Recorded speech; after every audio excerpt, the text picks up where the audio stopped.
to join Russia. And Andy, I would like to ask you that why are you so unsatisfied with the fact that Russian people and the peoples of Crimea voted for their future? Why did the US oppose it? Why did the US threaten the people of Crimea before the elections, before the referendum? Andy, would you like to answer that? Because it was done. Yeah, I'm happy to. Because it was done by force of arms and by occupying the country. Are you crazy? And because it was done after which kind of force? Russia, which arms? Russia signed. Which arms? All right, Russia signed all these gangsters that Russia imported there without military insignia. Russia signed the Budapest Memorandum, which guaranteed the integrity of the Ukraine, territorial integrity, and it was a stupid move. In retrospect, 10 years from now, people are going to say Putin made a stupid move. He just spent $50 billion, what turned out to be a relatively successful public relations venture with the Olympics. Well, that's nonsense. It's not that. Well, I don't see what this has to do with anything. Johan, I'd like to go back to you because you were a witness. Now, we heard an accusation made on this program by force of arms. You were a witness. You saw the vote. Were people intimidated going to the election box?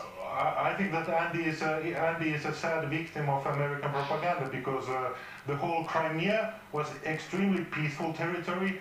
We know, the Americans know, the Europeans know, the Russians know that the peoples in Crimea wanted to join Russia, and they were using their democratic rights within the framework of the international justice to join Russia, to use their vote, to vote in the referendum, which was peaceful referendum. We had a delegation of 70 observers from 23 countries, and we didn't see any kind of intimidation. We saw happy people voting, and I think that they were voting against America, and they were voting against you, Andy. Okay, William, I'd like to ask you, I mean, compare Kosovo and Crimea. Well, Kosovo voted to be a separate independent nation, which I personally am against. We have enough, the world has enough countries. It's quite different when a province of one country secedes to join another country. There's no new countries being formed, which I think is like a huge waste of resources of any nation. And now, if Crimea was a new country, they would have to open up 150 embassies around the world and get a new currency. And there's 1,001 things a new nation has to do, which are a total waste of resources. But they didn't do that. They're not a new country, but Kosovo was, and that changes the whole picture. Besides, Kosovo, again. Okay, Andy, if I can go to you, why is the United States against the self-determination of people like people in Crimea? Well, first of all, the whole sham election was held over the space of a few days. Secondly, the country was under paramilitary occupation, and that was not a true thing. Now, I think that to give Johan a little read or something to chew on, I think probably it was a province that was very heavily Russian, and there might have even been 51% of the people. I think there had been a poll, 45% of the people wanted to join Russia, but the procedures that were used were wrong, number one, and you just can't go and say you're going to lop off this province and that province. Does Johan believe they can lop off Estonia and Latvia and Lithuania and that's a provocation. That's an American propagandist provocation. Okay. You're a provocator. Okay. You're a provocator. Okay. You're provoking. Johan, let me ask you a question. I don't see people in Estonia wanting to join Russia. Okay, maybe I missed the news, but I don't hear that at all. American propagandist provocation. Go ahead, Johan. Go. It was a provocation. How can he bring that state into the discussion? That's outrageous. That's ridiculous. Why don't you think about the Tymoshenko, the Yulia Tymoshenko, the drug addict, who now is threatening Russia with nuclear arms? I mean, that's one of the people, one of the Ukrainian politicians you are supporting. So why don't we talk about Timoshenko instead of your Baltic states? Okay. Now you want to make Baltic states as exchange money as well.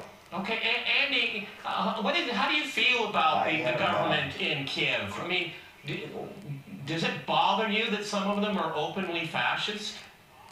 Well, first of all, this is an interim regime. Well, can you answer the question? Can you answer the question, though? How do you feel about the American government and the European governments dealing with known fascists? How do you feel about that?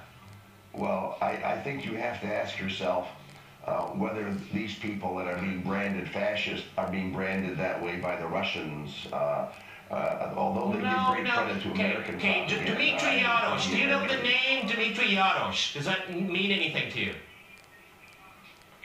No. Okay, well then you're not following the story very closely here. Johan, does Dmitry Yarosh mean something to you? Johan in Moscow. Well, he's one of the most dangerous elements in this fascist clique that has seized power in Kiev. And it's an illegal, it's an anti-constitutional formation that the US is supporting all the time. That's something that I don't understand. And I also don't understand why the Crimeans should ask permission from President Obama to vote for their future. Well that's why I cannot understand either. Okay, William, well, you've written, I'm going to William now in Washington. I mean, you've written a lot of books on American foreign policy. Does the United States have a problem sitting around with fascists?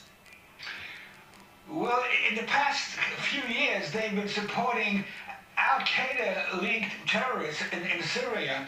So is this any worse? It may be an improvement. They've gone from Al-Qaeda to Nazism. That may be a sign of improvement in Washington. But they have no problem with such people.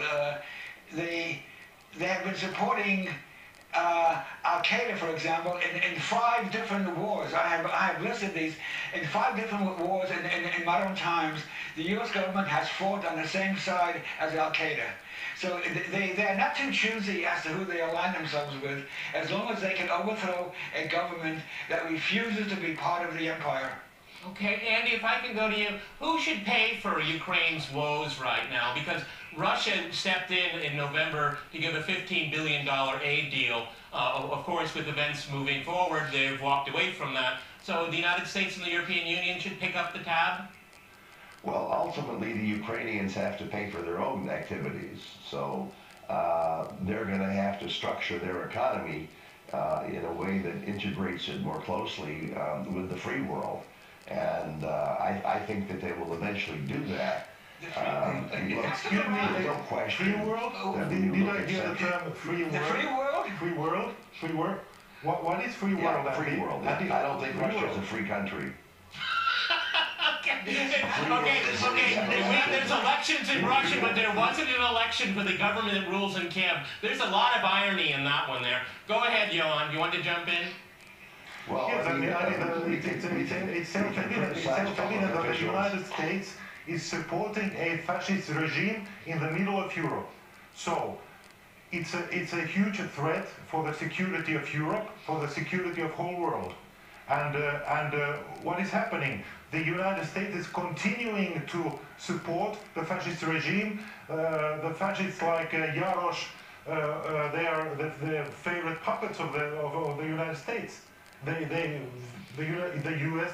likes European fascists. That's the only conclusion I can make from this. Johan, you're a European. Does the European Union now pick up the tab? This is my original question about Ukraine.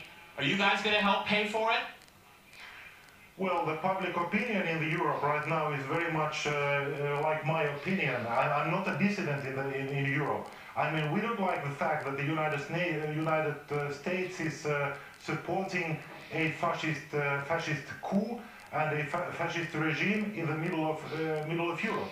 And we don't like the fact that they're pressuring, they're Well, I think you intimidating see- the Crimeans, the Russian peoples to use vote. Now, what I understood from this is that the main enemy of United States is a Russian who is using his right to vote in free and legal elections. That's the main enemy of United States, and that's why you want to destroy all kinds of elections in Russia and close to Russia to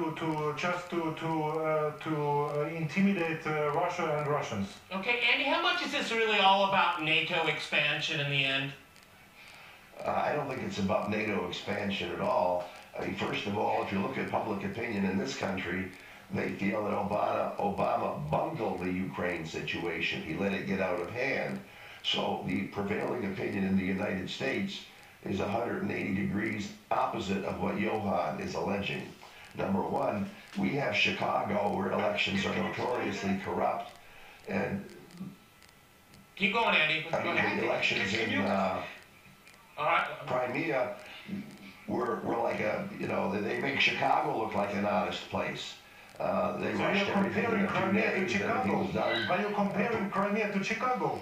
Are you crazy? Are you crazy? We are talking about free and legal elections, about people who wanted to join Russia. All right, gentlemen, we've run out of time. Many thanks to my guests today in Washington, New York, and Moscow. And thanks to our viewers for watching us here at RT. See you next time, and remember, cross talk.